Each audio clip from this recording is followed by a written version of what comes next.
Hello there everyone, and welcome to Happy Flowers Layering Guide video. So to start with, I'm going to be starting with the largest flower. So this is A1, so this is the base.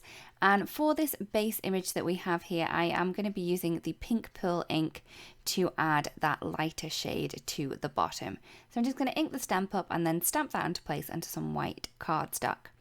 Once that's done, I'm going to take the A2 stamp. Now this is going to add in the details, and I'm just going to line this up with the center and then kind of rotate the stamp a little bit just to make sure that all of the other pieces are within the base layer that we've just stamped.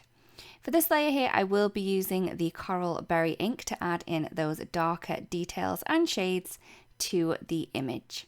So I'm just going to pop that into place and then stamp that down.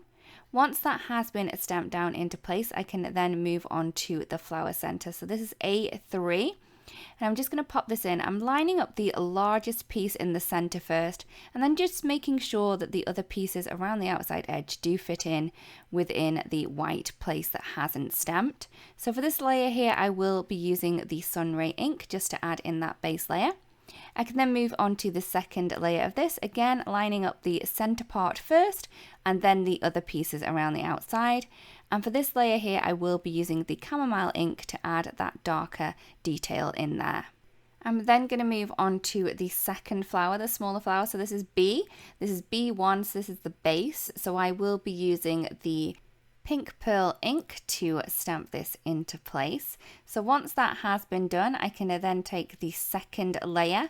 Again, I'm lining up that centerpiece first, then rotating the stamp slightly just to make sure that all of these detail shadows will fit inside the base image that we've just stamped. So for this layer here, I will be using the Coral Bliss ink just as before with the first flower. I'm going to pop that into place and then stamp that one down.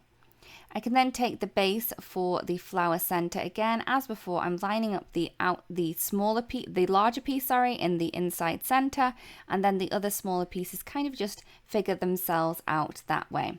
Once that has been stamped with the Sunray ink, I can then move on to the second layer.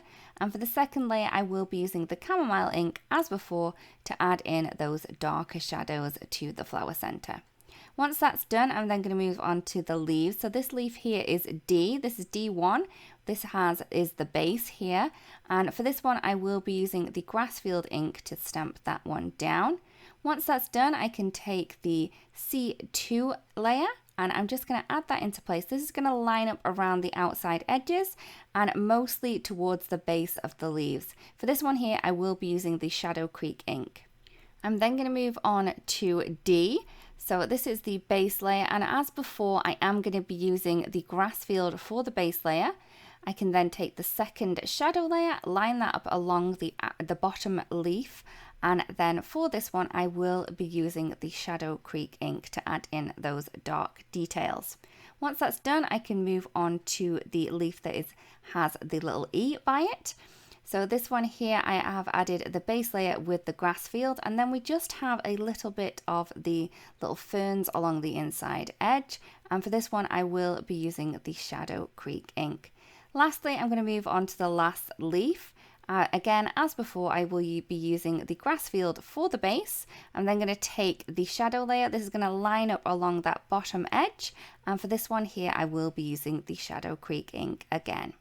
So that is all of the layering complete for this set. We really do hope this video helps. Thank you so much for watching, and we'll see you again really, really soon. Bye-bye.